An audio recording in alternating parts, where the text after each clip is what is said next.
The first point I would make is that global recessions are rare. Recessions in individual countries or economic communities like the EU do happen with some frequency, but a global recession is different. It's usually the case that even when a large group is in recession, somebody else is expanding. China, the 1970s used to call the U.S. the locomotive. If Germany was in recession, somehow the U.S. could kind of power through, although the U.S. itself had 3 recessions between 1974 and 1982.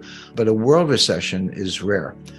We had one around the time of the 2008 financial crisis, even though Australia did power through it okay, and certainly in 2020 during the pandemic lockdowns. But they're unusual. As I say, it's usually one group is in a little bit of trouble, but another group powers through and even can pull the recession country or group out of difficulty.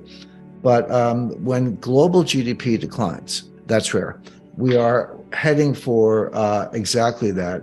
To understand that, let's take a look at some of the largest economic groupings, and I'll start with the United States. Now, the United States had a mild recession in the first half of 2022. If you blinked, you missed it. First quarter GDP was negative, not a lot, about 1.6%. Second quarter GDP was also negative, about 0.9%. So first half as a whole, we had negative GDP.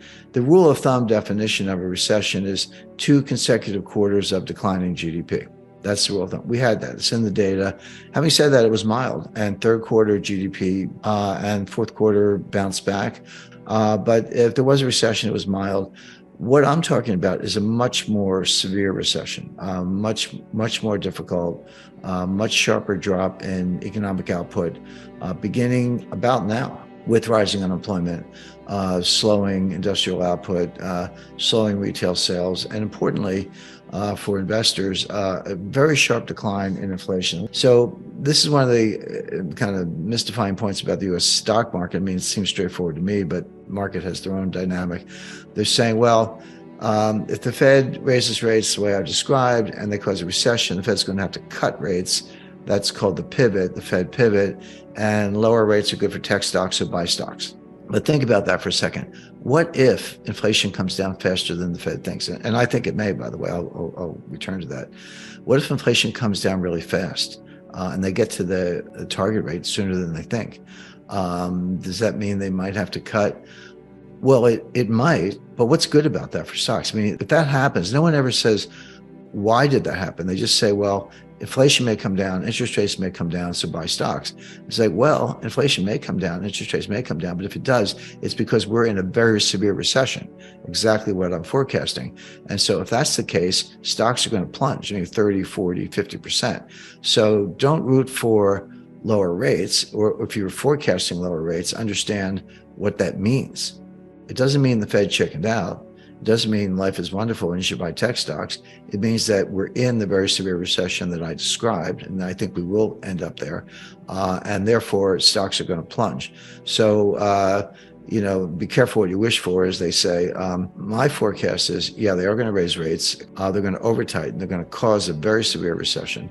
And when they do, they may pivot at that time, but it won't be for good reasons. It'll be for very bad reasons, meaning we're in a recession and stocks have plunged. So don't buy into the Wall Street chatter as far as that's concerned.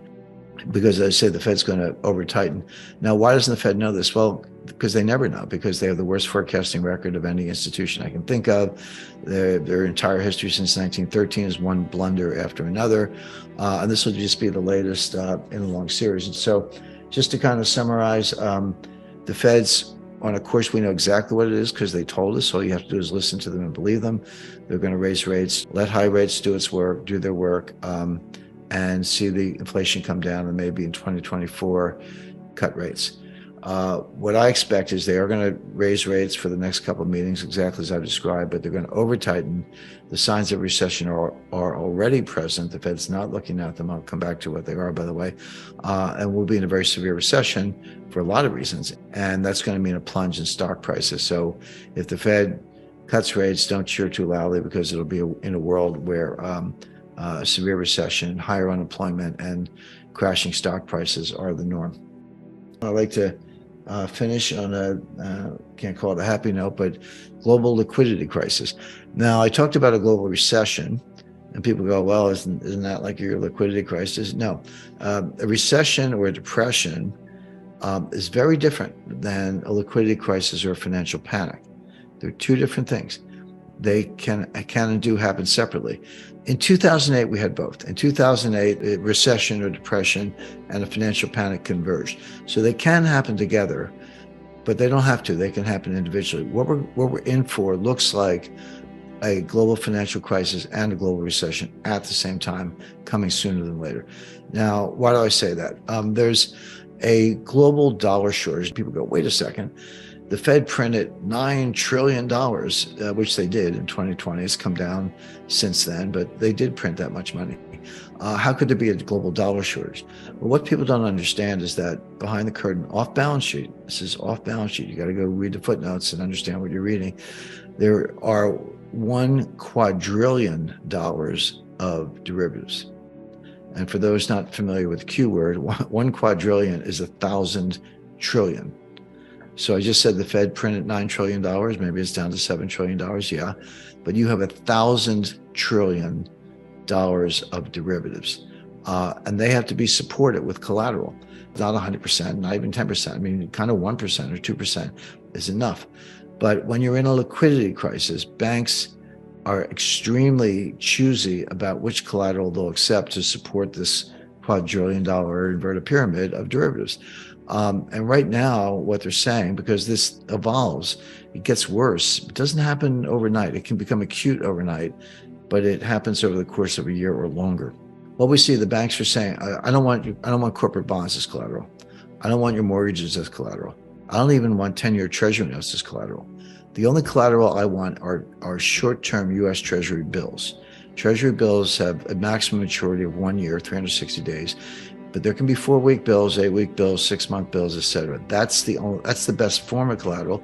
It's the most liquid, easily traded, low volatility, easy to repledge. It's by far the best form of collateral. That's all the banks want right now. But if you're a foreign bank, you need dollars to buy the dollar-based collateral. If you want Treasury bills that are denominated in dollars, you need dollars to buy the bills. That's why the U.S. dollar is so strong. People go, wait a second. The U.S. has a multi-trillion-dollar annual budget deficit, a massive trade deficit, 132% debt to GDP ratio, $31 trillion in debt. You're going into recession. How can the dollar be so strong?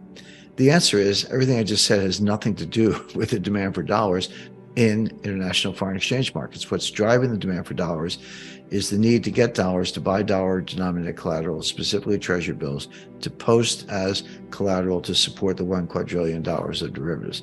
And that's going to persist until this system crashes, which it's in the process of doing.